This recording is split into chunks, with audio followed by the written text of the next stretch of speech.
Today is one of our colleagues, Zulema Rubalcava. She's been presenting for us on ASQ trainings. She is the Pediatric Quality Improvement Specialist on the Pediatric Care Coordination team. She provides training, technical assistance, and quality improvement support for Medi-Cal serving pediatric offices in Alameda County to increase developmental screening, ACEs screening, and or increase referrals to help me grow. Zulema has 15 years of experience focused on strengthening and enhancing services available to children and families. She has provided training, coaching, consultation, and technical assistance in a variety of community settings.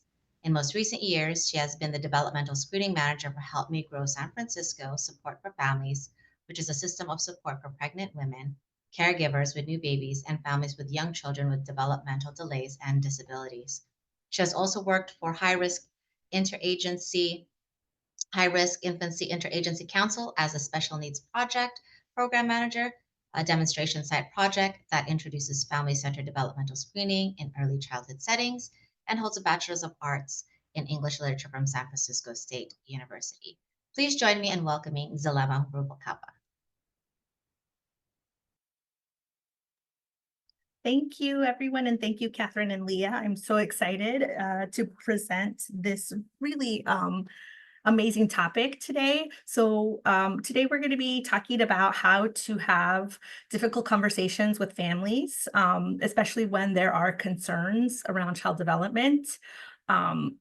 So really the hope is that after today, you'll be able to have a framework for having conversations when you have a concern that someone that you're caring for or is in your program might have some risk factors in their development, maybe some delays, maybe some disabilities, or maybe some behavioral concerns.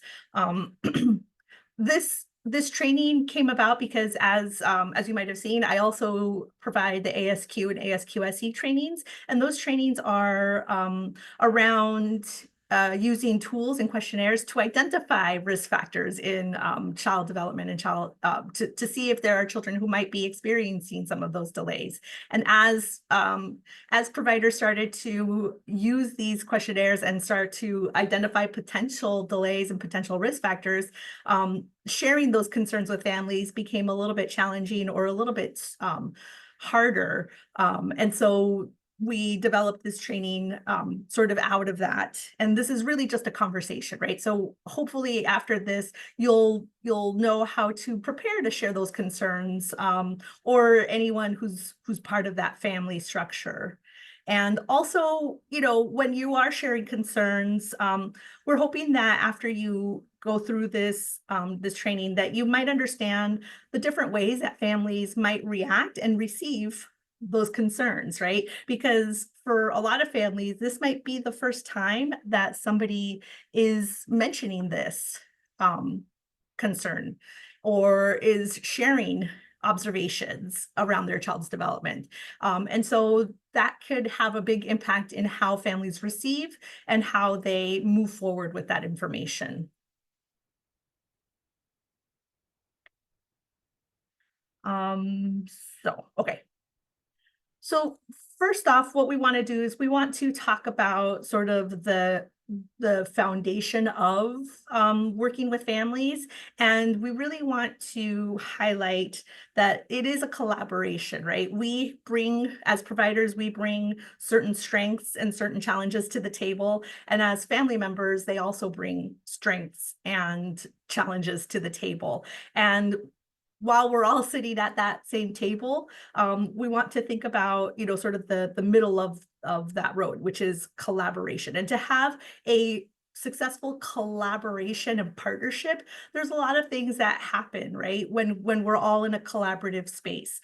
What's happening is that we're sharing information back and forth, right? I share information, the family shares information, and together we use all that information to come up with some ideas, right? So that inspirational piece, like I might have some great ideas, families might have some ideas, but also what we're doing is we're building teamwork, right? I'm going to take on this piece of the work, you're going to take on that piece of the work. And as we're doing that, as we're building that teamwork, we're also building that trust, knowing that I can count on you to do the work that you said you were going to do, or to come to me and say, you know, I actually can't do this, right? So exchanging ideas, helping, supporting, that's going to build success and build a successful collaboration. So we really want to make sure that that we're building that trust over time, and that we're building that collaboration, and to keep in mind that it is a collaboration, right? So just because we're sharing information doesn't necessarily mean that the family is going to take all that information, or that, you know, we shouldn't expect the family to also share that information. And so while we're on the page of talking about sharing information, I want to start with a with a little exercise. So this is a collaboration board. And so if you have your phone out, you can use this QR code. I think there's a link to this Padlet as well. And so I want to see, what are some factors that you think might affect how a family will respond to their child's possible disability or possible developmental delay. And if you haven't used a Padlet before, I'm actually going to share my screen again.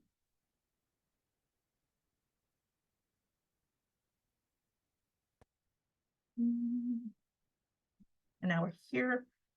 And I already see some people are using this.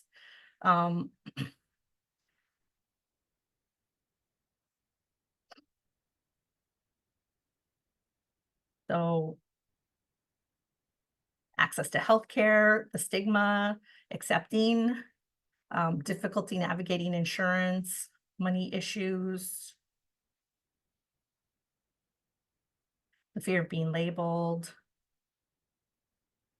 trust, their own education around the topic and their own biases, being unfamiliar with what comes next. These are great. Stress. Fear of being judged, their interactions or lack of interactions with other children, trying to find anything and everything to try and fix their child.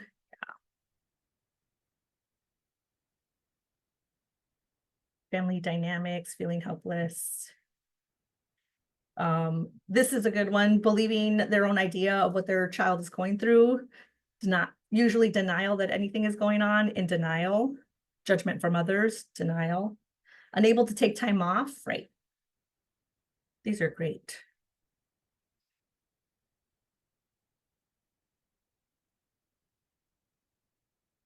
Not understanding typical development.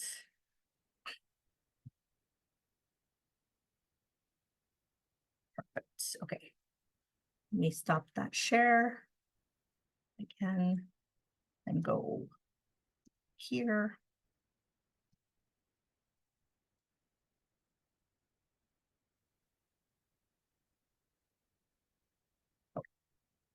Yeah, so you guys hit on a lot of really key factors, because families will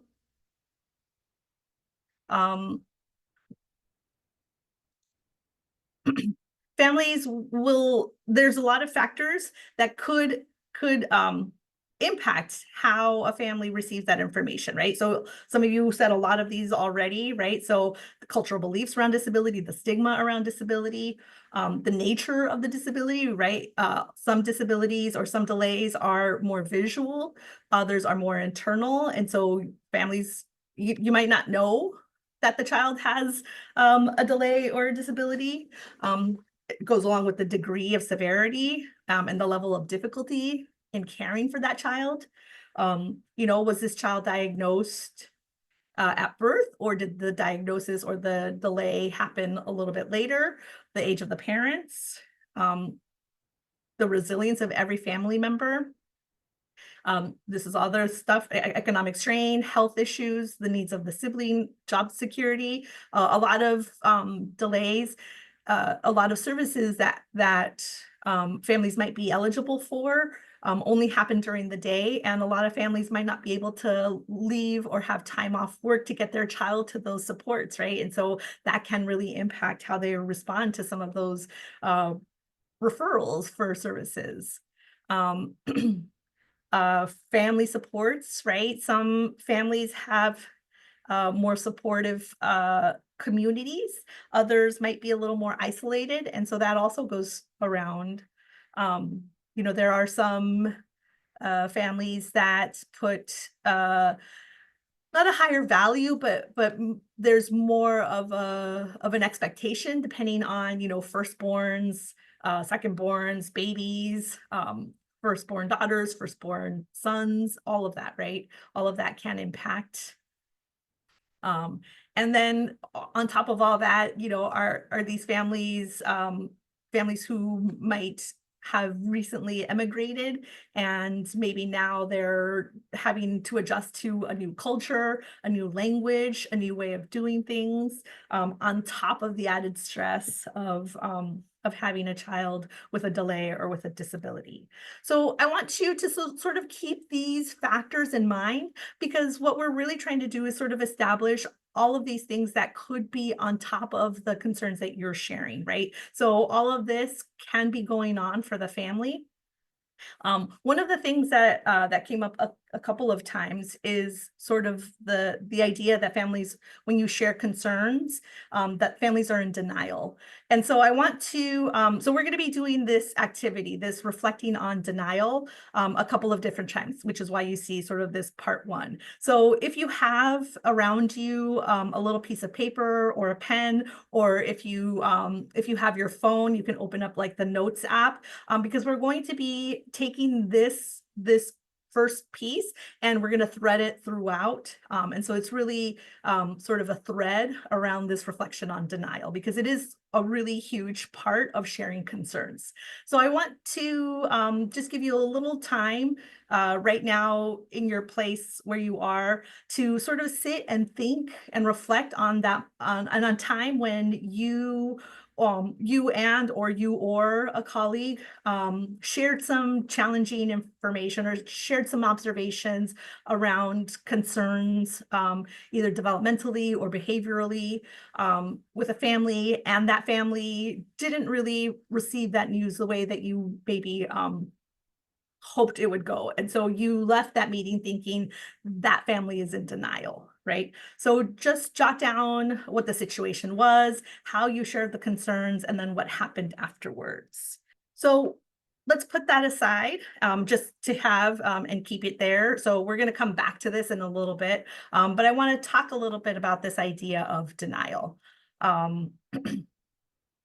So when you share information, and maybe I'll share a little bit of my background and how I sort of came to this topic as well. So I am a family member of a person with a disability. I helped care for my cousin who was born with cerebral palsy. He ended up coming to live with me and my family for the first, I want to say like the first 7 years of his life. And in that time, I was witnessing a lot of what his family was going through, and my family, right? Being part of that same household of what happened. And so when I come with this topic, I come from sort of a little bit of a lived experience. I am not a parent of a child with a disability, but I am a family member. And so I have seen what it looks like when information is shared around disability or around delays or around challenges. So, what a typical stages of grief look like, right? So this is kind of what we sort of see. This is, a little more in depth than, the 5 stages, but the 5 stages are still there, right? So, we have sort of this, this initial, sort of shock and denial stage, right? Then we get to like sort of the anger, the emotional outbursts, the fear. We sort of get to the negotiation, right? So panicking, guilt, isolating.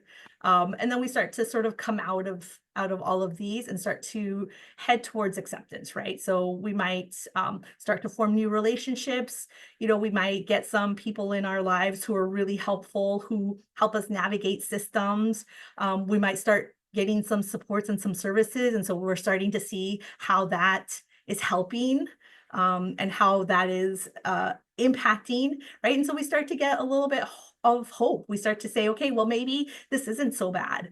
This is, you know, manageable, right? So we can see that that we're learning more about how to support. We're learning more about our kiddos' strengths, and then we might even say, hey, I've gone through a lot. Let me share my information, right? And so we sort of adjust to the new normal or the new reality.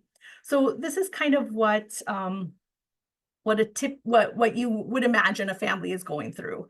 But what really happens, sort of the reality around parenting or helping support a child with a disability or some delays, is that it really the stages of grief really look more like this, right? So you might get to a place where you're here, and then you know, you might get to a place of hope, and then you learn some initial or some new information that might create a setback, right? Maybe a new diagnosis, or you might lose services, right? So as you're just starting to see these new strengths, you age out of a system and you come right back to anger. You come right back to denial. You come right back to the feeling of loneliness or isolation.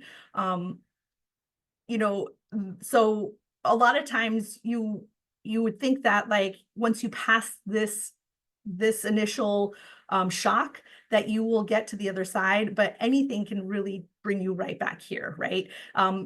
A new medication that is not working, or a medication that stopped working, can bring you right back here into this, like, oh no, here we go again. We're having to start this all over again. And at every turn, you never know what shoe is going to drop next. And so you really want to sort of keep in mind that a lot of times families are going through this experience, this stage, managing all of these emotions, and we never know where they are, right? Um, so we want to sort of keep that in mind, right? And a lot of times when we say a family's in denial, um, you know, it kind of comes across as a little bit of a negative thing. But what we know is that denial is a natural and effective coping strategy. It is something that is part of those stages of grief for a reason, right? Because a lot of times the news could be really hard to cope with. And so we put it away and we say, I can't deal with that right now.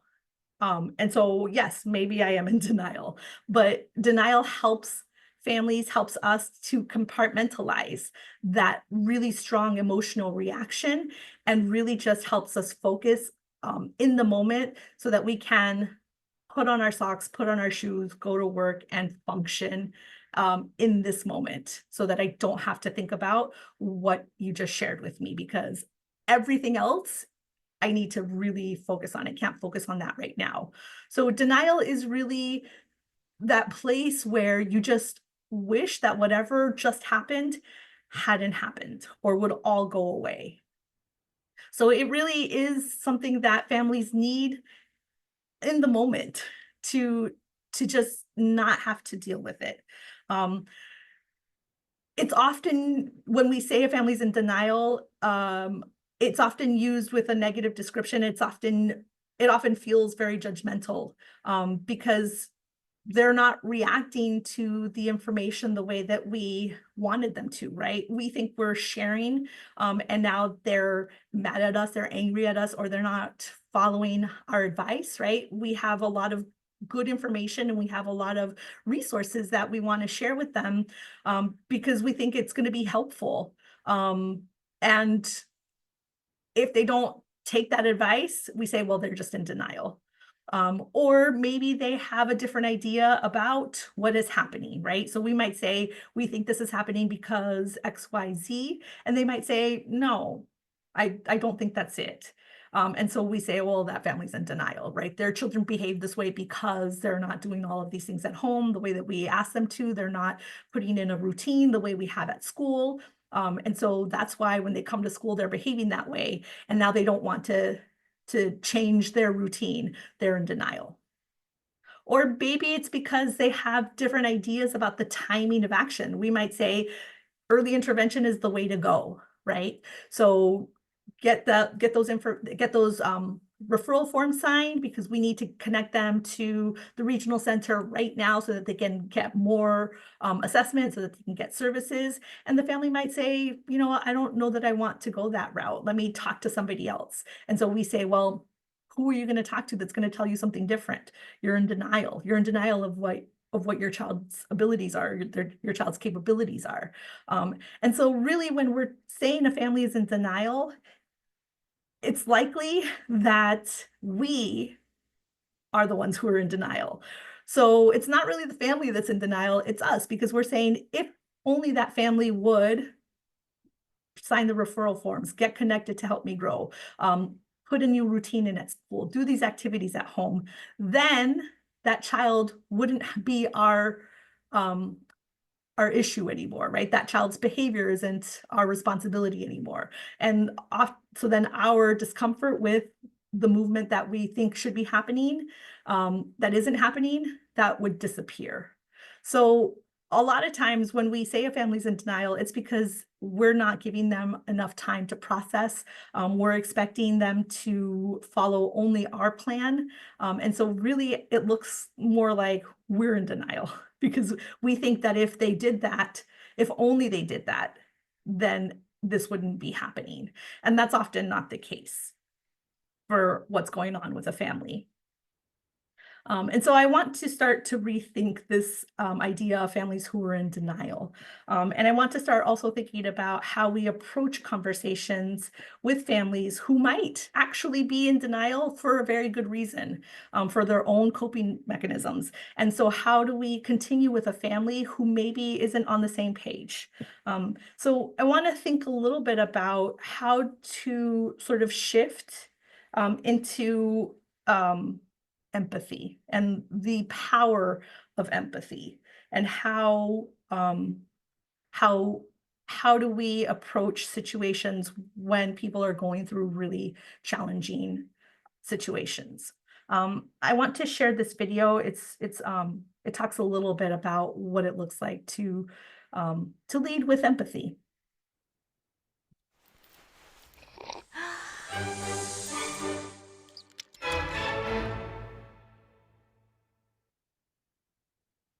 So what is empathy, and why is it very different than sympathy?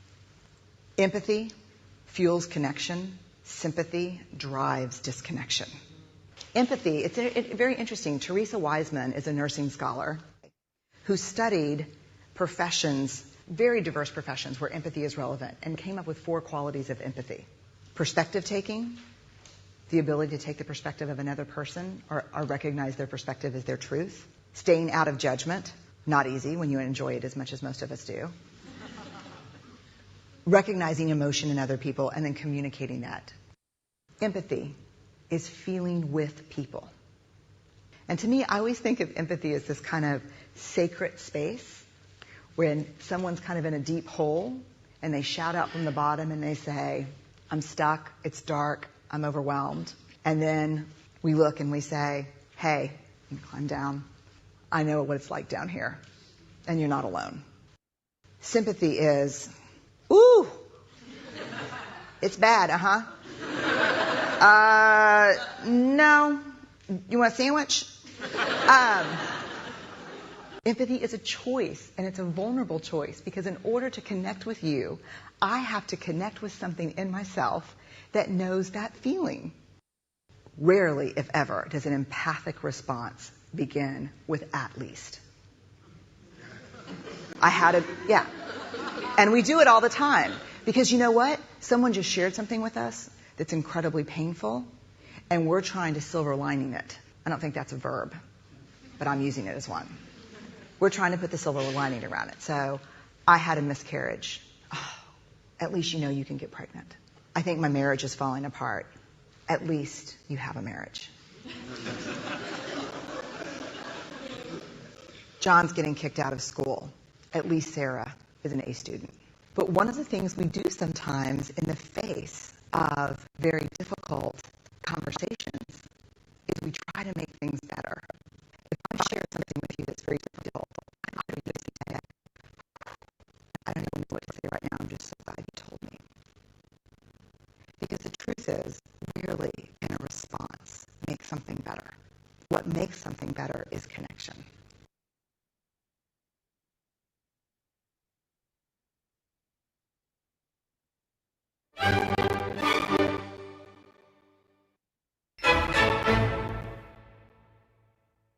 Thank you, Leah, for sharing that video. If you guys want to go back to it and share it with others, it's a really great video. And it really does talk about, sort of that difference of being sympathetic to somebody and really being empathetic and just being in connection and in community with somebody.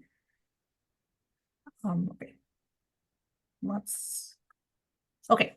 So now that I've shared a little bit about sort of reframing or reflecting on denial, we're going to go back to our first exercise where we jotted down that time when we thought that a family that we had shared some difficult news with or some concerns, and then we thought that they were in denial.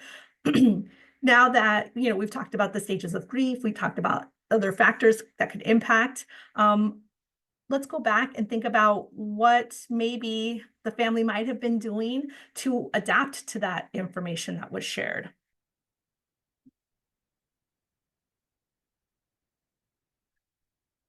So often we think about, okay, when should I be sharing these concerns? So when should I start that conversation? So it's important to understand, sort of have a really strong understanding of what is typical and sort of the wide range of what is considered typical development. Knowing who our families are, knowing some of these, especially when we're thinking about like challenging behaviors, knowing that there might be different sort of parenting strategies culturally, in terms of expectations, different languages. But really, when we think about when it's time to share our concerns, it's when we start to notice something that is different, that rears outside of those expectations, right? Those milestones, without those individual variations, right? Each child is unique, even if they're raised in the same environment. We were just talking about this. Everybody has their own strengths and their own sort of areas where they could benefit from some more support. But when we're starting to think about sharing concerns, it's really when we start to see that there's an interference, that this concern, that this delay or this behavior is really starting to interfere with that child's ability to learn and to grow, to make friends. We really want to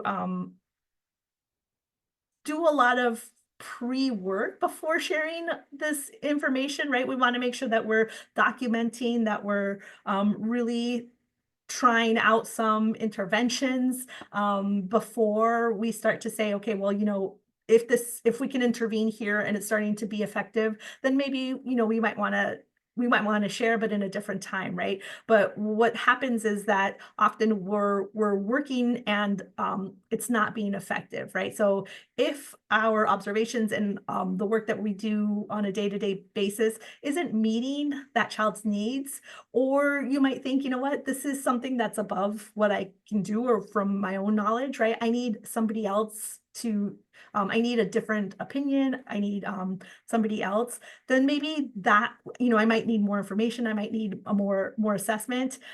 That's when we really might want to start thinking about looking for some support and really starting to bring in the family into this new collaboration, to talk about our concerns, to talk about our observations, to talk about our ideas of what might be happening.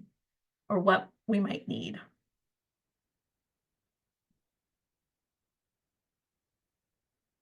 And as you're starting to plan for having that conversation, that conversation with the family, I want to just highlight and keep in mind that you, as the provider, as the educator, as the child's caregiver in this setting, you might also need to identify what your response is to not just having to share this information, but to the idea that this child might possibly be having a developmental delay, might possibly be having some really challenging behaviors.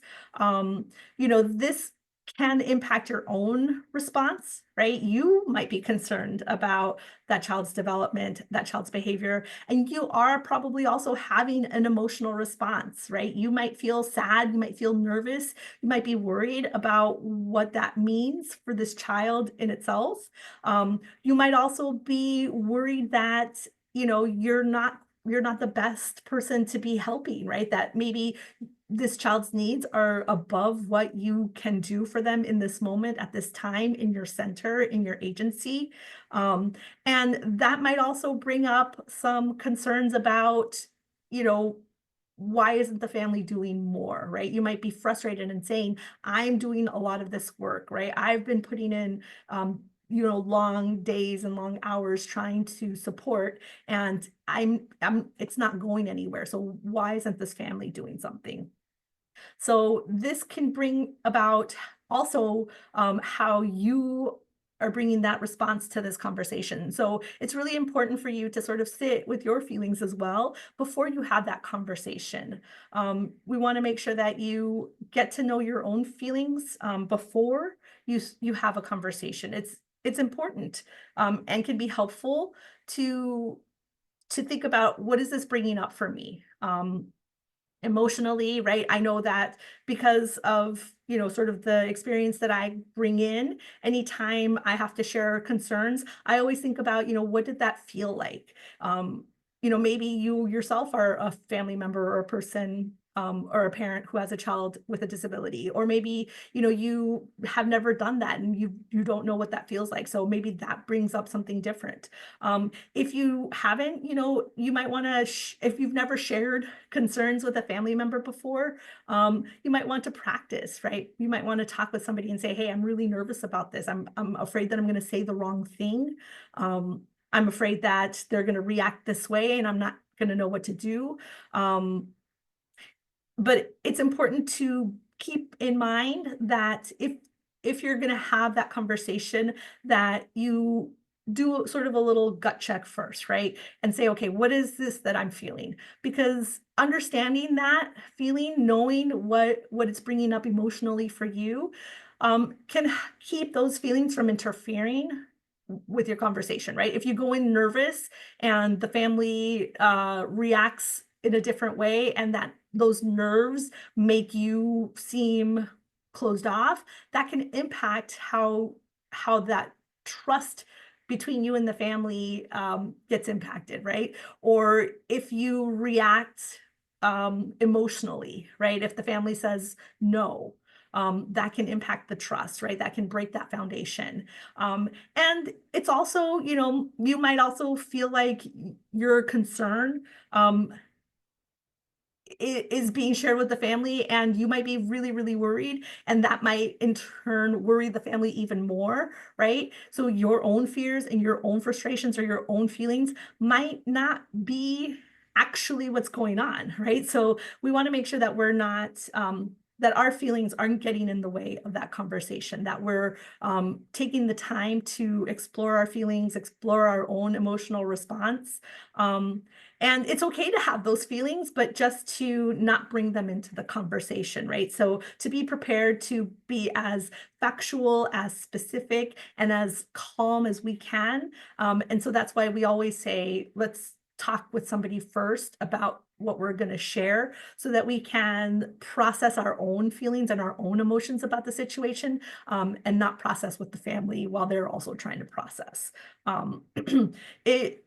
it is also something that we're going to talk about later, about how when we set up that conversation, we really want it to be a conversation. It's not just us sharing information. And so the way that we can do that also is to process our own feelings in advance and our own questions and our own concerns with somebody who's not the family member, somebody else, like a colleague, a supervisor, somebody else who knows the families.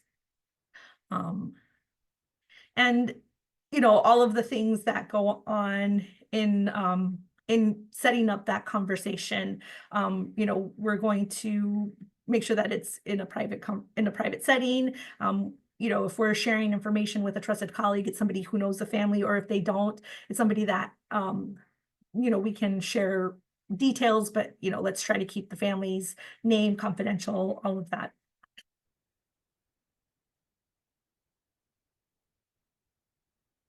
Okay, we're going to go back to our exercise on denial, right? So coming back to that same situation that we started with, now I want you to sort of reflect on your role, right? So what feelings were present for you as you were sharing this information with the family that then caused you to think that they were in denial? And how do you think that your own feelings or your own emotional response to sharing that information maybe influenced your perception of what happened in that situation?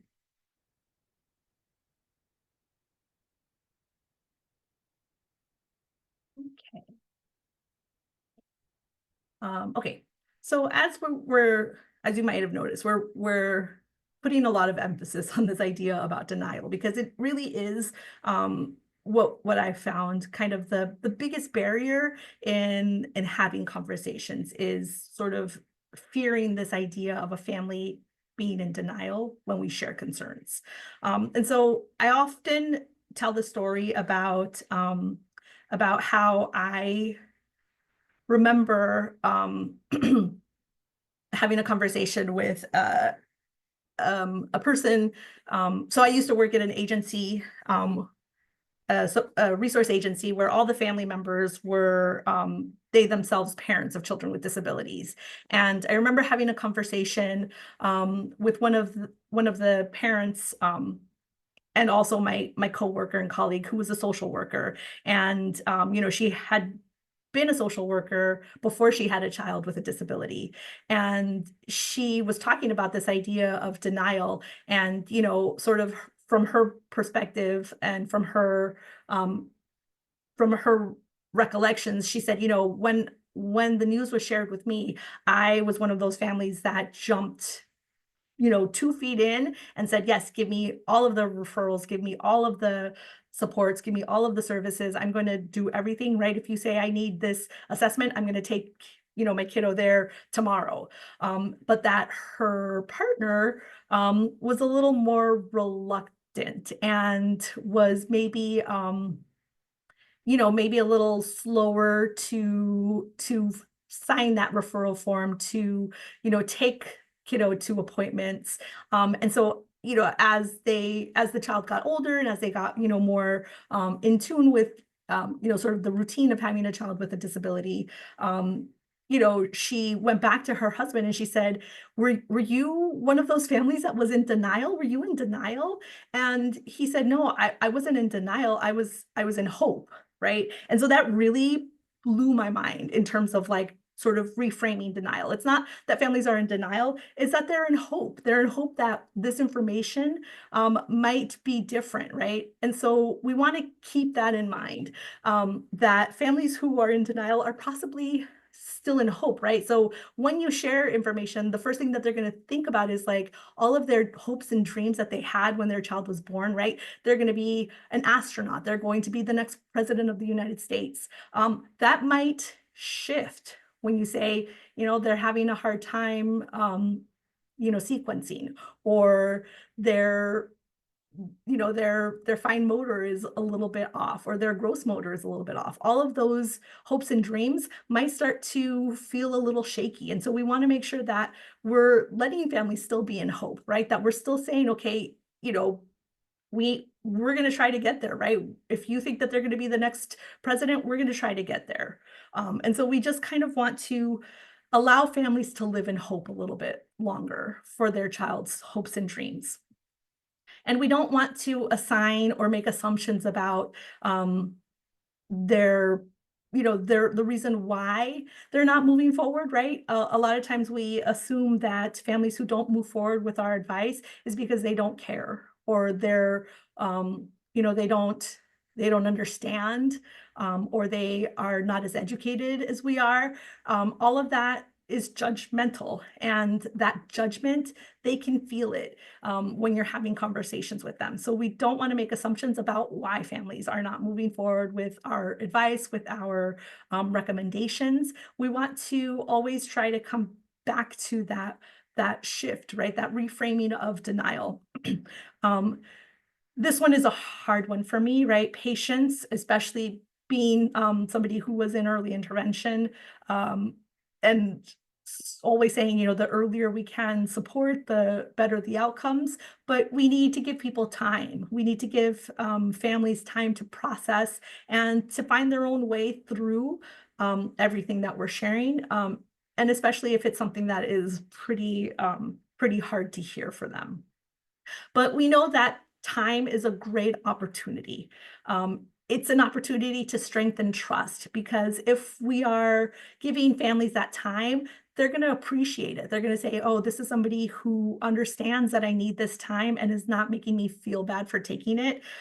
That's going to help them trust you more. They're going to say, okay, well, I know that I can share why it's taking me so long. Maybe there's something else going on that they didn't know if they could share that with you, because they maybe felt a little bit of judgment from when they didn't move forward. And so they're not going to share something else that's challenging because they don't want to be judged again.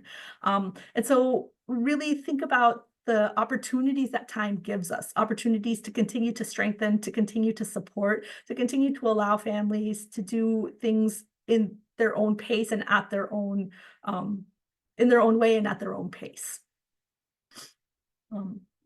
And what I often say is, having gone through this process and having developed sort of this workshop, I will often, when I hear other colleagues who haven't really sat and reflected on what denial means, if I hear a colleague sort of tell me that they think this family is in denial in that way that feels a little judgmental or feels a little bit negative, I will try to say, hey, let's rethink what we mean when we think of families in denial, right? So helping other people sort of reframe their ideas or rethink what denial means can also continue to grow that empathetic space for families. So the more people that we can help sort of reframe or shift their ideas or their perspectives on when a family's in denial, the easier it's going to be for families to continue to compartmentalize when we're sharing concerns, knowing that we're building a safer, more empathetic space for families to process challenging information or difficult information. And always we want to keep the reason for why we're having these conversations in mind. So often we get so concerned and we get so nervous that we forget what it is that we're trying to do, right? So keeping the focus on the child is really the reason for this relationship. It's really the reason for this collaboration and for this conversation. So always when we're thinking about the family's response, we always want to keep that child foremost, right? We're having this conversation because we care about this kiddo. We know the family cares about this kiddo. And what can we do to continue to build that trust and that bond and that relationship for the kiddo's best outcomes? Even when a child has a lot of challenging behaviors or a lot of challenging or significant delays, always keep in mind that there are still lots of really great things that come with that kiddo, right? So always try to bring forward as many of the strengths and the positive qualities, even when there are a lot of concerns. Every child has these strengths, has multiple strengths along with some of their challenges, but it's important to also share that with families. We know that when we're sharing concerns, we always want to start with the strengths, because if we start with concerns and then we get to the strengths, families aren't going to hear the strengths. They're only going to be focused on the concerns. And so we want to start every conversation celebrating that child, sharing those strengths, sharing those positive qualities, all of the things that make this kiddo somebody that we really care about and somebody that we want to see succeed. That's going to also build that trust, because the families will know that you're keeping that that in mind, that this is really all about helping this child succeed in whatever way that's possible for them. And also, often we talked a little bit about it before, but, sort of suspending judgment around why the family is not taking your recommendations and your referrals, is to keep in mind that this child, just the way that you're focused on them in the classroom, the family is also focused on them, right? They love and care for this child as well. And so whatever they think is important to help this child succeed, they do that. They make that decision based on their own love and care for that child. And so reminding families that anytime we're sharing information, even if it's difficult information, even if it's information that is not positive, it really is because we're trying to support those hopes and those dreams for their child, right? So we want that child to succeed as well. And so everything that we're sharing comes from a mutual love and care and support. And so to remind families of that, right? I'm sharing this because I want to figure out together how we can work together to continue to help kiddo grow and learn and succeed, right? And what that looks like is going to be up to us together to figure out, what does it look like on your end? What does it look like on my end, right? This is a team and you are part of our team, right? We are kiddo's team. And so together we're going to work on how we can, move him towards the next stage or the next thing. So really keeping that in mind as we're starting to prepare for that conversation, bringing that in to the space. Often when some strategies that I've heard when it's a really, really difficult conversation, what I've heard is really something that works is to bring in a picture of that kiddo, because often these conversations do not have that child there, but we bring in a picture so that like when it gets hard, we can shift our gaze over and remind ourselves, this is why I'm doing this. This is who I'm doing this for, right? So really thinking about bringing them into the space emotionally so that we shift our focus and remember who we're doing this for, why we're taking the energy and the effort to sit with this uncomfort, I guess. So now that we have done all of this work, and now we're actually, we've decided that this is a kiddo where we need to have a formal conversation, right? Where it's not just going to be, hey, out in the hallway, or at pickup or at drop off time. We really want to set up a formal conversation, something like a conference, but it can also just be a time to sit and talk. So we always want to make sure that before we have this formal conversation, that we think about how often we've already been talking to the family. So one of the biggest strategies around having challenging or difficult conversations is that the first time that you talk to a family shouldn't be about concerns, right? So we want to make sure that we are tracking, how often we're engaging families with smaller conversations, regular conversations, consistent conversations about child development, and not always just about concerns. These are the conversations that you can have at drop off or pickup time, right? Or just like tiny little notes in backpacks saying, kiddo had a great day today. We finally learned how to tie our shoes, or we finally, we washed our hands without, with only 2 prompts this time, right? Little successes help to build that relationship. And so, and also to build trust, because if you come to a conversation not having had those smaller conversations about challenges, about successes, then the family might think that you're only trying to find them when there's something going wrong, right? And often those are the families that are going to have a harder time with trust, because they think, you're only seeing the negative, you don't see all the good things about my kiddo too.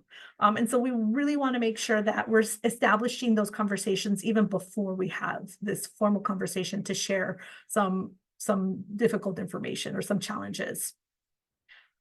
We want to make sure that as we're preparing for this formal conversation, that we really are taking the time to prepare so that we can be very specific about the concerns that we're sharing. So that means, maybe doubling up on our observations, being really clear. If video helps, sometimes we might take little videos of what it is that we're seeing so that the family can see it. Often, especially around behavior, families might not see it because the environment is different, the expectations are different, the people are different. And so it might be helpful to have some data and some something to sort of back up that concern, and to let families know specifically what we're talking about,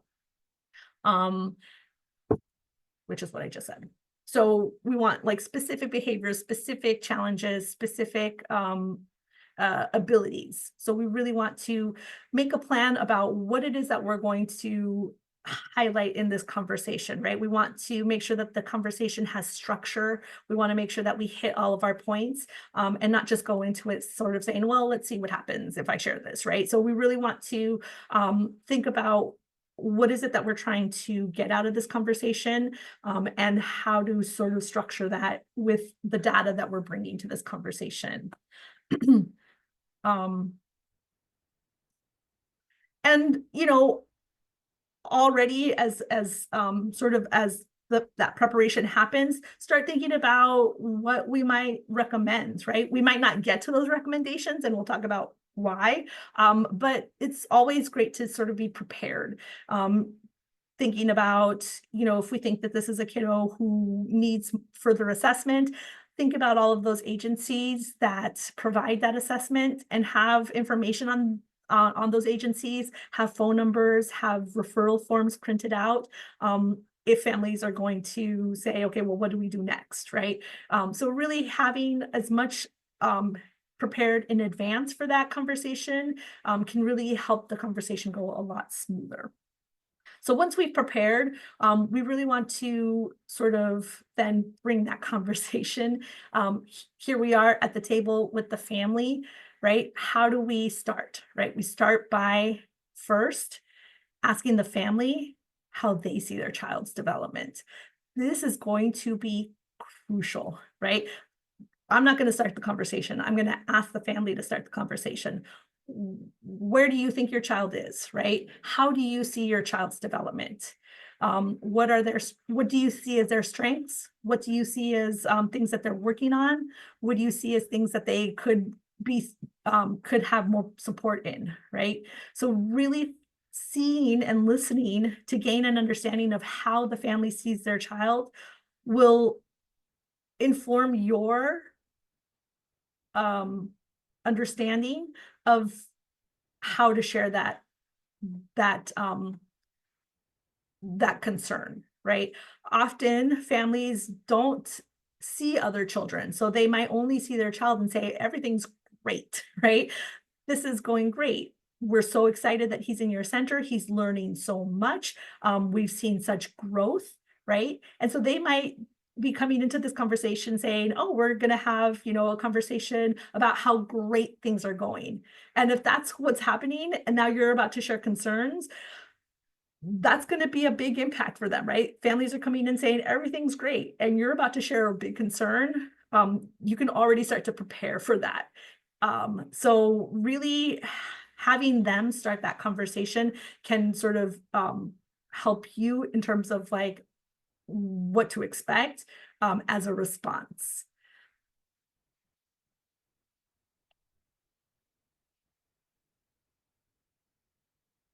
So after listening to what they're saying, you might want to again start with the strengths, share all of the things, all of the strengths, right? So when we're doing that that initial observation, we're not just looking for the data to back up our concerns. We're also looking for the positive things that we're going to share, right? So we want to make sure that that observation takes into account both what we're concerned about, but all of the strengths that this kiddo has, because we're going to share that first. We're going to share, yeah, things are great in this area, right? Like if the family says, yeah, everything's great, look at how much he's learned. Say, I agree. Look at all of these things that he's learned. Look at all of these strengths that this kiddo has. These are the things that I really enjoy about working with your kiddo, right? And then I'm going to go right back to them and say, hey, what does it look like at home? How does he, what are some behaviors that you might see?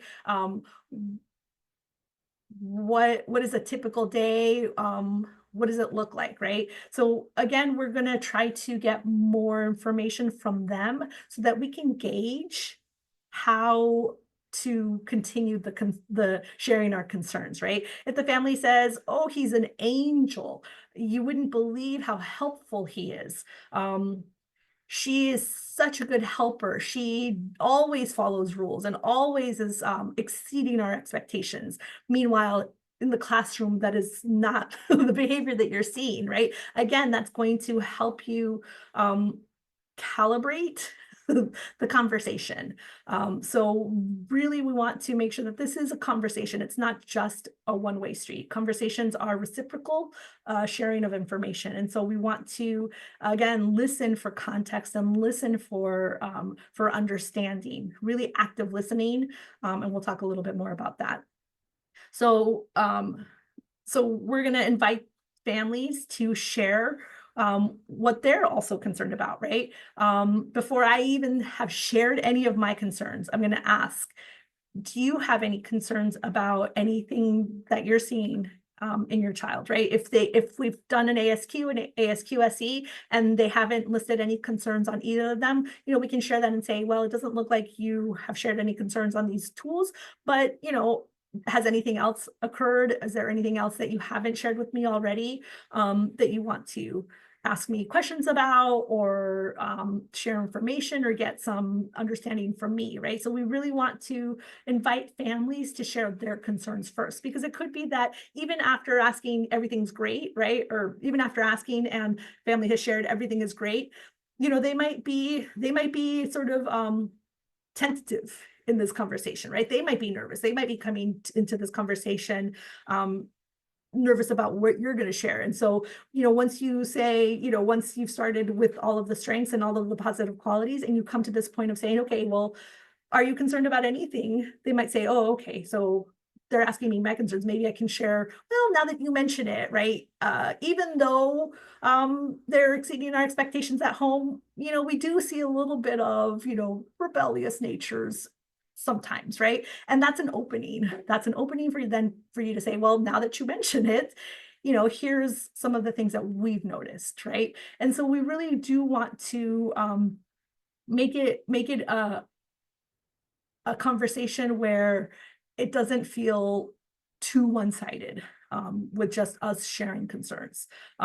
Looking for those openings that they give us. And if they don't give us openings, then say, okay, well, that's great that everything at home is going great. Let me share some things about how they are at school, setting the context around, we know that home and school are different environments with different expectations, but here are some of our expectations, and here are some of the ways that that kiddo has been behaving around those expectations, right? So again, trying to stay out of judgment, just stating really clearly specific facts. we always want to remind families, right, that anytime that we share concerns or anytime that we share resources or recommendations, it's really about helping us be sort of the best team partner in this team, right? This is all because we want to meet your child's needs, right? Often what happens with families is if we share concerns, the first sort of worry or anxiety that pops up for a family is they're going to be kicking my child out, right? They're maybe thinking that that they don't want to support my child. And so we want to make sure that families understand that just because we're sharing concerns, it's really because we want them to be successful in this setting. We want to keep caring for them. We want to meet their needs, and we're going to need some support in that process, right? So really thinking about putting those fears to rest, right? When we sort of build up to that concern, saying, hey, you know, we love having your kiddo in this classroom. We love having your kiddo in this play group. There are some things that we need to talk about so that we can figure out how they can continue to stay, right, in a way that is successful for them, successful for us, and successful for all the other kids in that setting, right? We really want to make sure that they understand that that we're still going to keep them in that setting, and bring in more supports.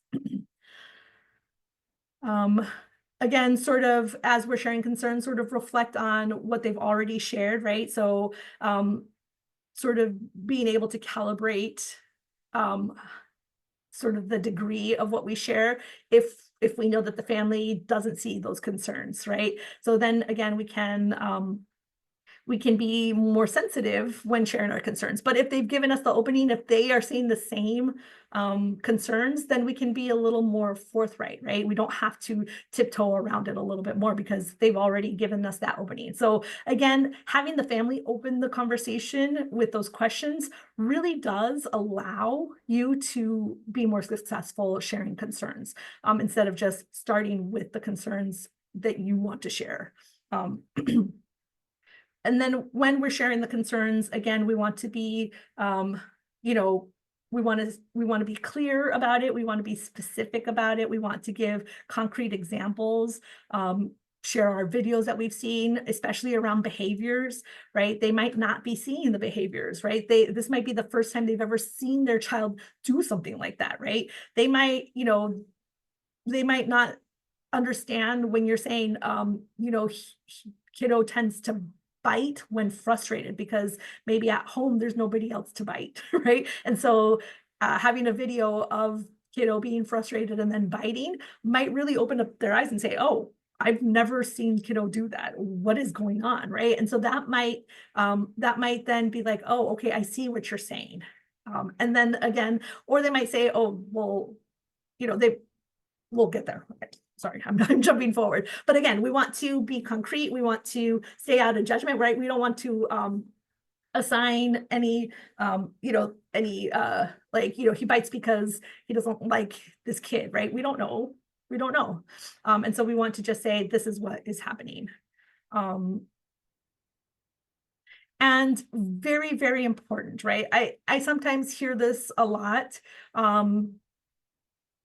And you know, being a provider, we do see a lot of different things, and we might have, you know, some ideas of what might be happening, but we want to remember that unless we are professionally allowed, right, if we've gone through that training, right, if we are somebody who can diagnose, then yeah, great. That's your role. That's your job to diagnose. Then do that. But if we are not, right, I am not somebody who has that expertise. I don't have that educational background. You know, a family might say, do you think this child has autism or is on the spectrum?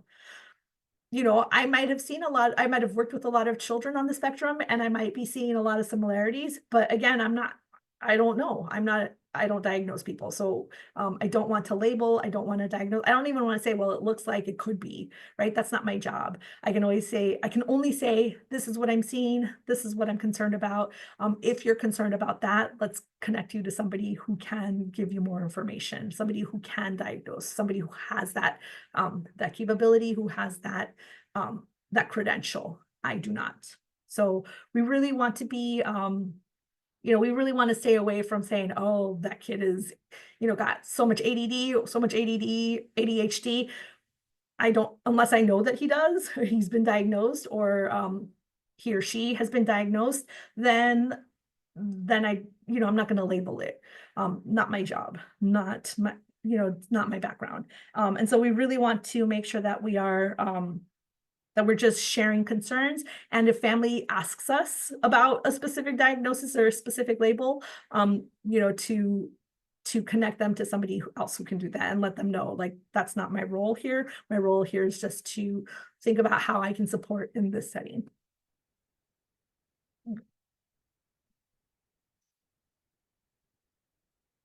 So this is where it gets real. So after you share the concerns, right, you want to maybe give families a little bit of time to sort of process, right?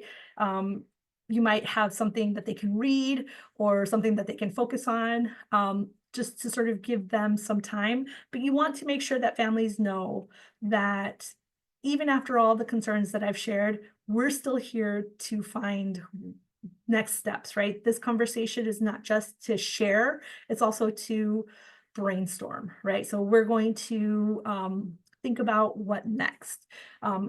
And not just what next for you, but what next for us, right? This is a team. We're part of that team. And so we're also here as part of your team to support.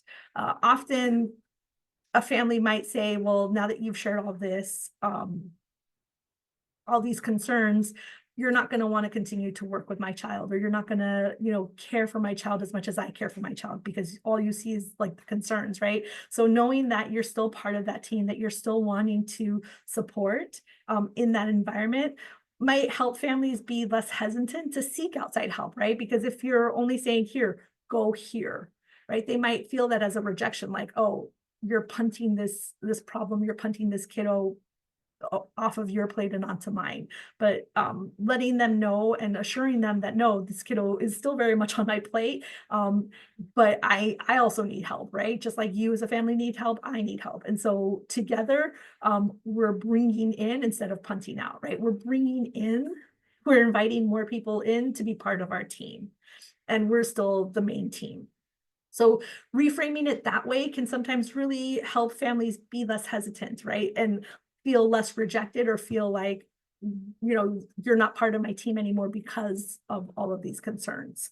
Let families know that you have some information about resources if, they're interested. Let them know that there are outside programs. Even you might let them know that there might be supports inside your program, right? If you are, say, for example, a teacher in Head Start, there are a lot of supports that Head Start brings in that you can connect them to so that they're still part of that team.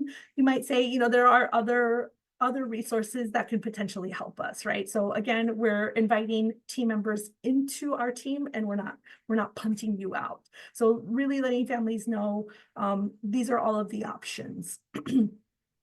And then at this point, you do want to sort of think about what the next steps might be for you as well, right? So really thinking about how much time you're going to give families with these resources. Really thinking about, do we set up another time to come back after you've shared this information? That really is sort of the next step of what next, right? So at this point, you've shared your concerns. You have to sit back and think about the family's response, right? You've just shared a lot of information. Some of it might be really difficult to hear. Some of it might be very scary for families. Some of it might, even if they also agree, still might be very concerning.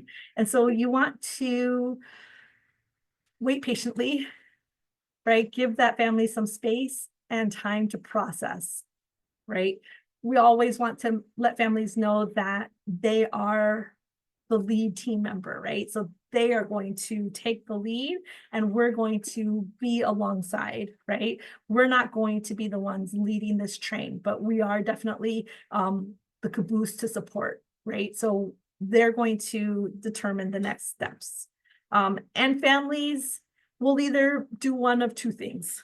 They will be ready and interested. They might, like I talked about with my colleague, they might be 2 feet in saying, yes, what next? Here, give me all of the information, give me all of the resources, give me all of the referrals, right? Or they might be the partner in that situation and say, whoa, you know, I don't necessarily think that's what's going on. I might need to talk to somebody else. I might need to take my own observations. I might need to try out some things first, right? Or they might be really upset and say, you know what, I don't agree with this. They might be upset with what the information that you've shared and say, you know what, you're trying to kick my kid out. Just know that whatever their reaction is, it's okay, right? Because the part that we're thinking about is, you know, we've done the work and now it's sort of out of our hands, right? It's really important to be ready for any reaction and to know that either of those reactions are okay, because there are things that we can still do in either case, right? Even if a family is upset and not ready, that doesn't end the teamwork, that doesn't end the relationship. It just takes on a different facet, right? So really knowing also that this is not personal, right? This is not a personal reaction. It is a reaction that you know, even if they're interested, it's not personal, right? Like they might be ready to, you know, ready to welcome that support. It doesn't mean that you did a great job, even though you did, right? You could have done a great job. If they're upset, it doesn't mean you didn't do a great job, right? You did a great job, but that's just where they are, right? So it is not, their reaction is not personal to you or to the work that you've done. That's just where they are in this moment. So be ready for any reaction, be ready for any response, right? Have some, you know, plan A, plan B, right? Plan A, they're interested, here's all the resources. Plan B, what do I do next, right? And let's talk about plan A and plan B, because both are okay. So families who are, you know, if they're ready, that's great. There's not much, you know, there's not much more of work other than connecting, right? Supporting, walking alongside. So if they're interested in referrals, hand them those referrals, right? Regional center, special education, healthcare providers, right? Let them know all of their options. And that's why we say, be ready, right? If that family is ready to access resources, you don't want to be like, okay, well, I'll send them to you in a couple of days. No, you want to be ready and say, here are phone numbers, here's contact information.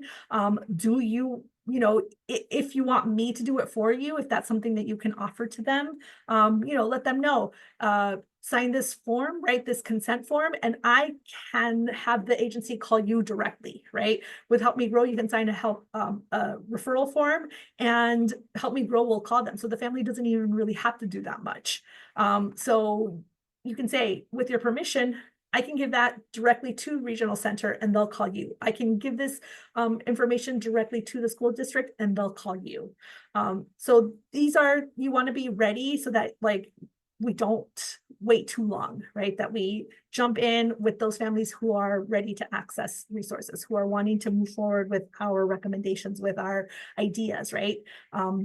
So we want to make sure that that we're ready to go if the family is also ready to go.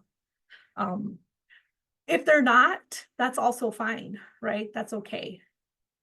Families who are not at that point where they, you know, want the information, we're not going to give them that information, right? If they say no, it's okay, right? Everyone moves at their own different pace. Everyone processes information differently. It's up to them to, think about what next, right? Again, they're taking the lead. We're not the leaders of this train, right? We're not the ones who are we're not the ones with the map, right? They might stop and ask us, what does it say, right? And we can give them our ideas, but ultimately they're going to decide which trail to take. And it might take them, they might go down one trail and then say, you know what, actually, I don't really like this trail. Let's turn around, right? And so it can take a little bit of time. They might get all the way down to the end of the trail and say, ooh, this is not what I was expecting down here, right? Let's circle back and let's walk a different trail. So we want to give them that time to process and to integrate that information at whatever speed works for them, right? Unless, and this is a key, unless the behavior or the issue prevents you from caring for that child, right? So unless it's like an actual emergency, we want to give families time to process, right? So there are certain things, right, that can make it unsafe for that kiddo, unsafe for other kiddos. And at that time, you might want to say, hey, this is something that actually needs a little bit of urgency because of this, of the situation that is making it unsafe for kiddo, unsafe for us, unsafe for other children, right? And so we really want to be thoughtful about how we continue on that path, while still allowing them to proceed, but making it so that that they might understand that it's a safety issue and not a I don't like your child issue. Okay.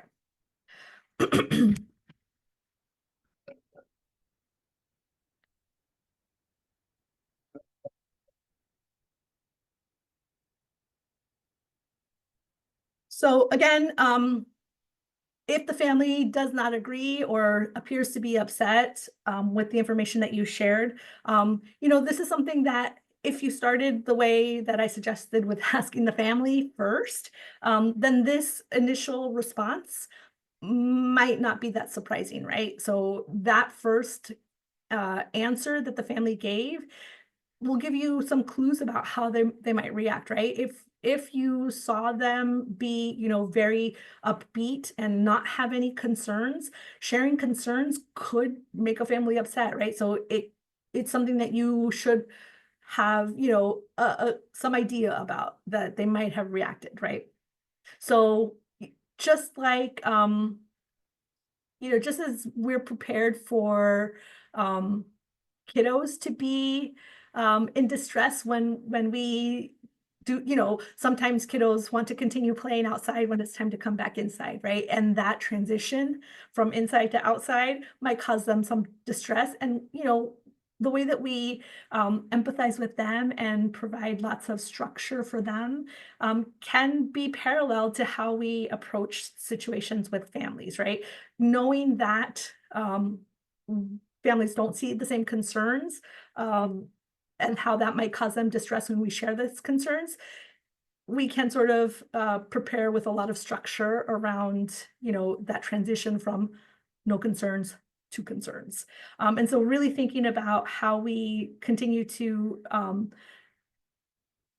sort of shift with empathy as they sort of deal with this information, right? This information that could be causing them some anxiety, causing them some distress, causing them some anger, knowing that we're possibly surprising them with this information or upsetting them with this information. We're going to talk a little bit more about active listening skills, but we really do want to let families know that their feelings are valid, right?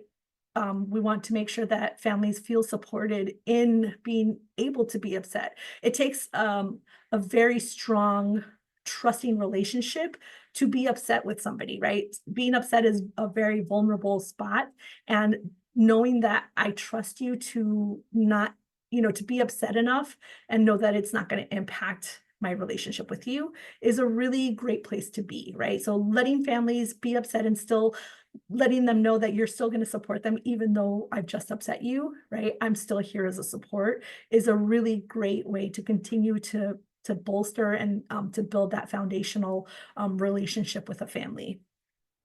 We also might want to say, I see that this is something that is upsetting you, right? If you want to talk about it with somebody else, right? If you want to take my observations and share them with somebody else, let me know. I can give you, a little sheet with all of my observations. I can send this video to you. Really trying to think about what will move families over into the next step.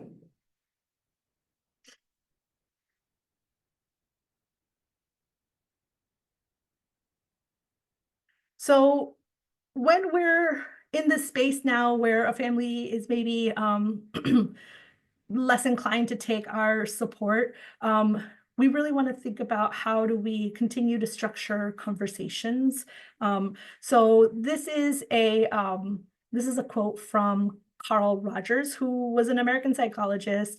He was one of the founders of something called humanistic psychology, which really is known for being very person-centered, right? He was one of the pioneers of person-centered services, person-centered psychotherapy, which really is, that approach is understanding human relationships, right? In the sense of that person.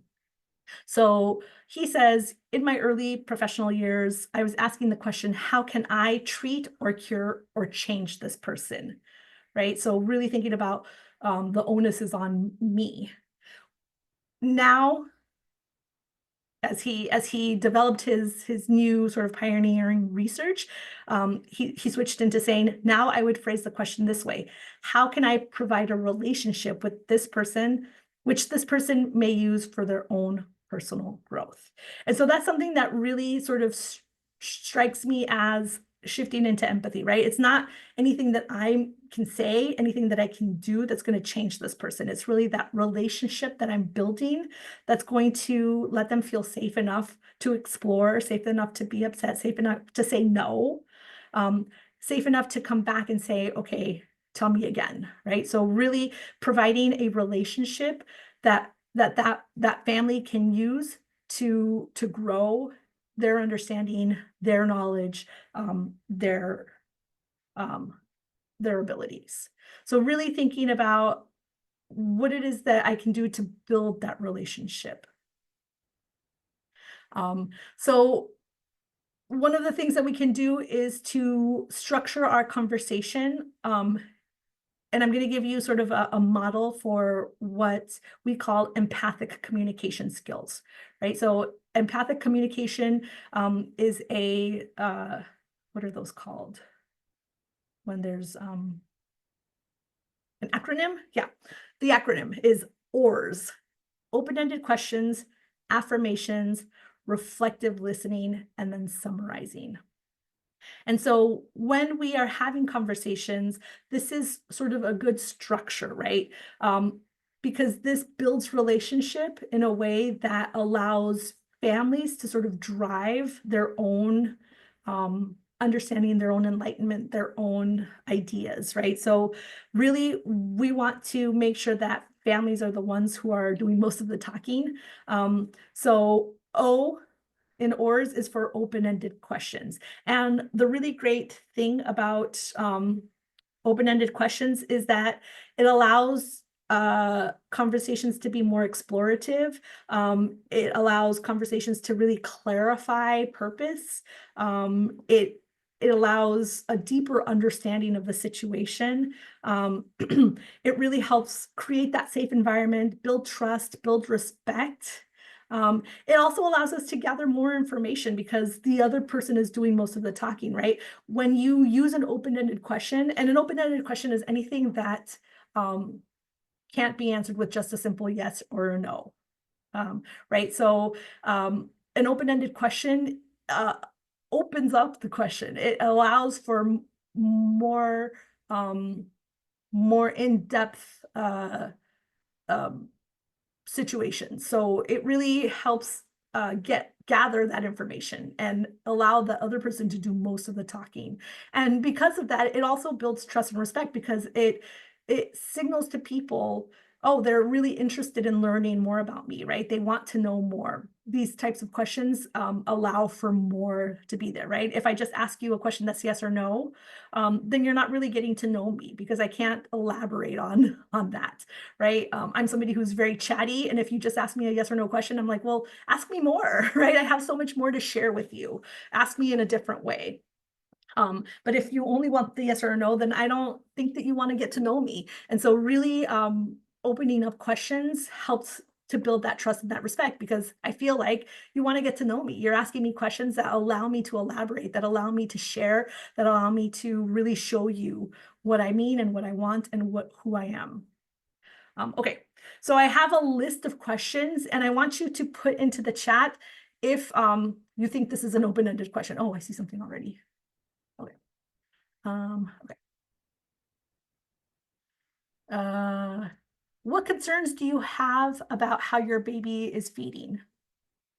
Is that an open-ended question?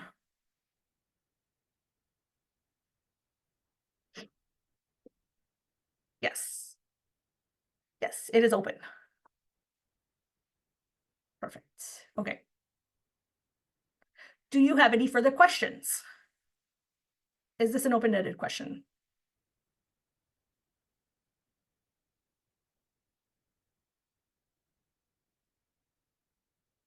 No, it is not, right? Do you have any further questions? No, I don't.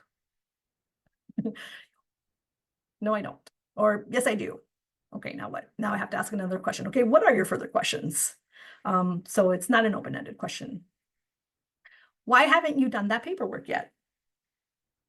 Is this an open-ended question?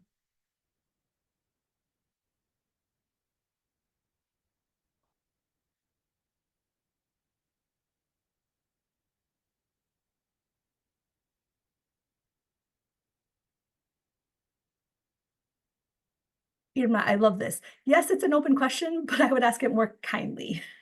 Absolutely.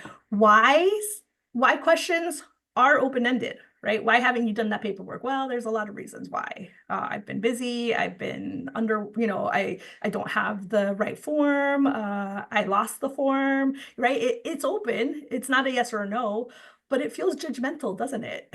It feels like, oh, why? So why questions, even though they're open, really use them judiciously, because it can sometimes feel very judgmental, right? Especially if we're trying to build trust and respect, right? So this is one of these like trick questions. It is an open question, but even though it is open, the impact is something that we want to think about, right? And especially if we're trying to get a family to move forward with that referral, right? Why haven't you done that paperwork yet? It can feel like, oh, right, you're not really worried about me, you're worried about the paperwork. Okay, thanks. A better way is, what's getting in the way of connecting that with that agency, right? So that's a little bit more open, and it feels a little nicer. It doesn't feel as attacking. So yes, this is an open question, and it gets you sort of the same information, but in a way that doesn't feel judgmental or unkind. Okay, and then the last question. Did you make that appointment yet?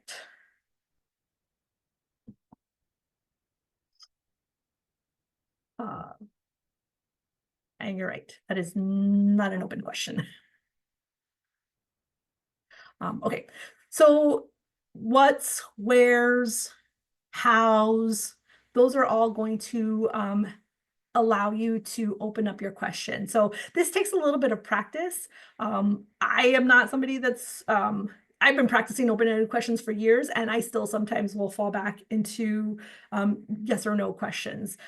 So this is something that, if I'm preparing for a conversation, especially to sort of further my understanding about how do I help a family sort of continue in this process when they've started sort of at an impasse, I start to think about how do I craft open-ended questions to sort of explore more about what is the barrier, where is the disconnect, And open-ended questions is a great way of exploring that disconnect in a very supportive way.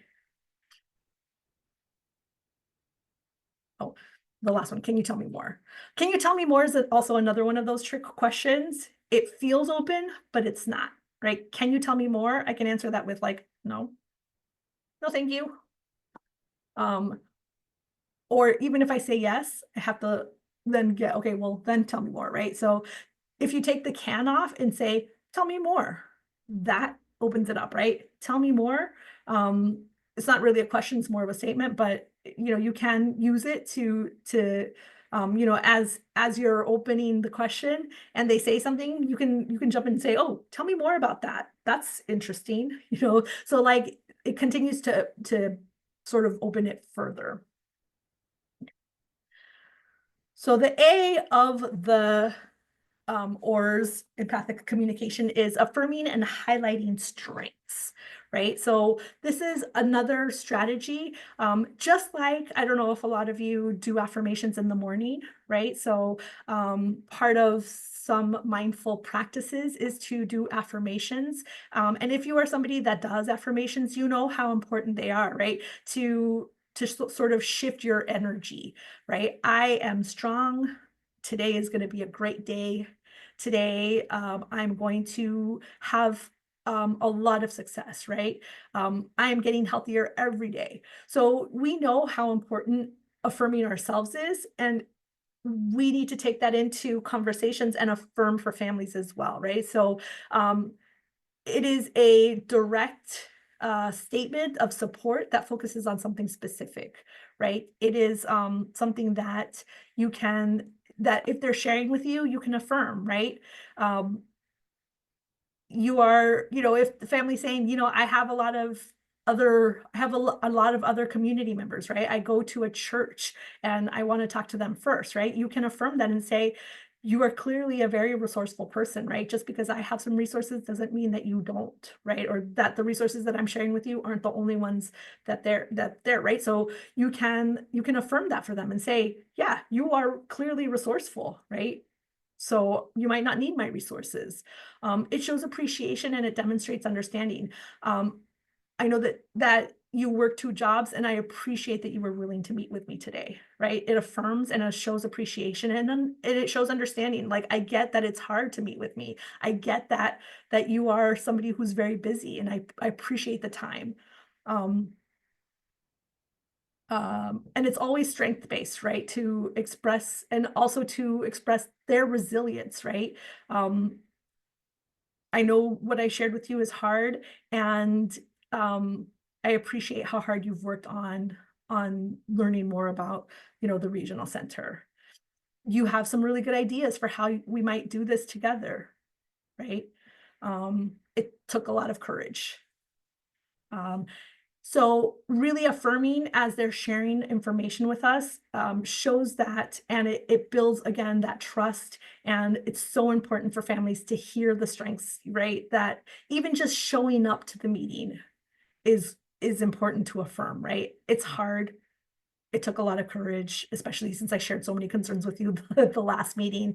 I'm so glad that you're here today, right? So really affirming and highlighting the strengths of that family, the resilience of that family, goes towards, again, having those empathic conversations, really opening it up and building that trust, continuing to build on that trust and that relationship. And then we want to do some reflective listening, right? Reflective listening and reflective summaries. So there's a couple of ways you can show that you're listening reflectively, right? You can use the person's exact words, which is a direct statement, right? They might say, I'm really confused about what you're sharing with me. You can, reflect that back. Yeah, it sounds like you're really confused. Let me tell you, let me phrase it in a different way. You can convey the meaning of what they're trying to say by paraphrasing or by summarizing what you think you're listening to, right? So, you can say, I get the sense that you're struggling with this information that I just shared. I gave you a lot of resources. I can feel that you're not so sure which direction to go, right? So really letting them know that you're listening, letting them know that you're trying to get the context of what they're saying by paraphrasing or summarizing. Again, if that's not what they were saying, they'll clarify for you and say, no, I'm not struggling. This is where I want to go. You're just not listening, right? So really paraphrasing or summarizing can gain you a lot of clarity to say, okay, this is what I heard. Is this what you're saying?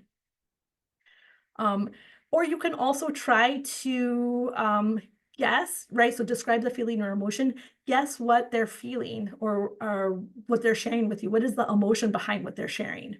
You know, with all of the observations that I've just shared with you, I feel like you're worried about what this might mean for your child's future, right? That can really let them know that you understand sort of the emotion behind what you're sharing and this conversation and how it might be impacting what their next steps are. So hopefully with all of those strategies, you want to, close the conversation, right? You want to bring an end to it. Let them know that this is not, whatever they decide, we're still going to continue the ongoing, right? If they decide to move forward, we're going to check in on the progress. If they decide not to move forward, we're going to check in and say, what else can I share with you? What else can I support you with? You want to, if they're moving forward, right, if their child is getting assessment, you want to continue that conversation because you might want to ask them to share the suggestions and the recommendations, right? Even if they're not eligible, a lot of those assessments will come with strategies of why they're not eligible. And those strategies can still be really useful to us in the center that we're working with, in the context that we're working with the child, right? And if they are eligible, right? If they did go through the process and were found eligible for services either through the regional center or from early childhood special education, the relationship and the empathic conversation and communication that we've set up for it will continue to grow that partnership and grow that collaboration, where the family might say, hey, this is the other person on our team, right? Let me introduce you to other members of our team so that they can share strategies of what's going on in that setting. And then really, we want to, after the conversation, take a time for yourself, right? Sharing concerns, sharing difficult conversations requires a lot of work, right? It requires planning, it requires thought, it requires reflection, it requires being open and vulnerable. This is the hardest thing. And one of the most demanding things that we ask of you is to share concerns, right? So please get support for yourself, whatever that might look like, right? Ask your supervisor if you can take, just some time to reflect on what you've just shared, what just happened. Maybe you might want to talk with somebody else about what just happened. Maybe you just need some quiet time where you can close your eyes. Often, when a conversation doesn't go as well as I would have liked, I am in a very emotional state and I cannot, I just need 2 minutes to breathe. I need 2 minutes to close my eyes and breathe it out, right? So really take time to support, get to know what is going to be a support to you. Often I will also use aromatherapy. I find for me, even in the context of that conversation, if I can feel myself getting, sort of anxious or worried or something, I will have a little bracelet and I'll just sometimes breathe in some lavender or some essential oils, and that will help me to sort of regulate, right? And to support myself and to, ask for support. Make sure that you are getting that support before, during, and after. Because this is so hard, but it's so necessary, right? You're setting the stage, right? All the effort and the energy that it takes to share this in a sensitive manner, in a supportive manner, in an empathic manner is really going to help build that bridge for that family so that they can support and so that you can support for that child to be all that they can be. So, okay, we're coming up close to the end. This is where I said TBD on the breakout room, and I think we do have some time. So the last reflecting on denial, let's do this in groups. Can we do, how many people do we have? Oh, wow, we have a lot. Can we do groups of, would that be too many? Groups of like 4 or 5? Yeah, we could do that. Okay. So in your groups, I want you to go through all of the responses, right? All of the reflections that you've jotted down today. And now reimagine that conversation, right? So in groups, talk about maybe how you might approach that conversation. What are some things that might change how you would have approached that conversation? Okay, so hopefully you were able to sort of think about your response. We want to, in this quick poll, what you learned today, maybe jot down 1 or 2 things that you want to try to implement. So some of that reimagining that you just talked about, you can take it into the next step, right? So what is something that you learned today, right? Even if it's just sort of rethinking denial, right? Like one of the things that you can do is if you have a family that you think is in denial, maybe go back and reframe. What were they doing? Maybe I come back to that family and share my information in a different way, right? So we want you to sort of start to action plan what you can take from today in the next 2 weeks. What is 1 thing? What is 2 things that can, easily, like, even if it's just, maybe I want to explore more about open-ended questions, maybe craft some open-ended questions that I can practice with, or, using another one of the ors, right? I want to, in conversations just generally to practice, I want to start to be more affirmative, right? Make more affirmations for my conversation partners, right? Or I want to start to reflect back what I'm hearing, right? So I want to practice that.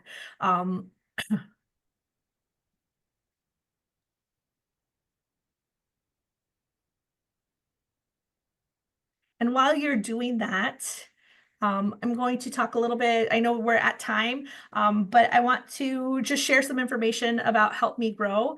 We are an agency here in the county of Alameda for anyone who is helping to support a child birth to 5, right? So we answer questions about development, we give information, we give resources, always free, always confidential. We have it is good for families, it's good for healthcare providers, it's good for educators, right? We have Help Me Grow coordinators who speak lots of languages, English, Spanish, Mandarin, Cantonese. We have access to a phone bank or a language bank that allows us to speak other languages as well. And we provide people who call us with information about the community, about child development, about strategies and activities. This is the number you can always call as a parent, as a partner. And also, if you want to, a lot of times I call them high tech, low touch, right? So some families are like, I don't want to talk to anybody, but send me a website and I'll look it up on my own. Or you have low tech, high touch, right? Like, don't send me a website. I don't want that. Give me a person, right? So we have both of those, right? So we also have our website and our resource directory for those families who maybe like to do their research on their own, right? So we can send them here and they can learn more about what we're sharing with them. Thank you to everyone. Thank you to Catherine and Leah and First Five for allowing me the time. This is my information. If you have any questions about any sort of things that I've shared with you today, please let me know. Hey, Zulema, Yeah. there's a question from Kyla in the chat. Oh, is it okay to send a Help Me Grow referral and regional center referrals together? Yes, absolutely. We are not the regional center, but we can do parallel process, right? So if the family says, I've been referred also to the regional center, we can help families navigate that referral together. So if you let us know that they've already been referred to, we can check in and say, hey, did somebody from the regional center call you? What's the process? What can I support you with? So it can be a parallel referral. Yeah. Or, you can say to the family, yeah, it can be one in both. Like if they haven't been referred to the regional center and it's just sort of a starting referral around general concerns, we can make also that recommendation and connect them to as well.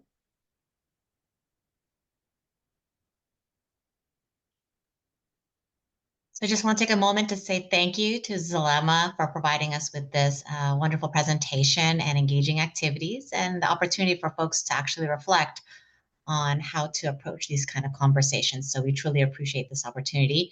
And I want to thank you all for joining us today. And friendly reminder, post-evaluation will be sent out, and we will see you next time. Thank you and have a nice day.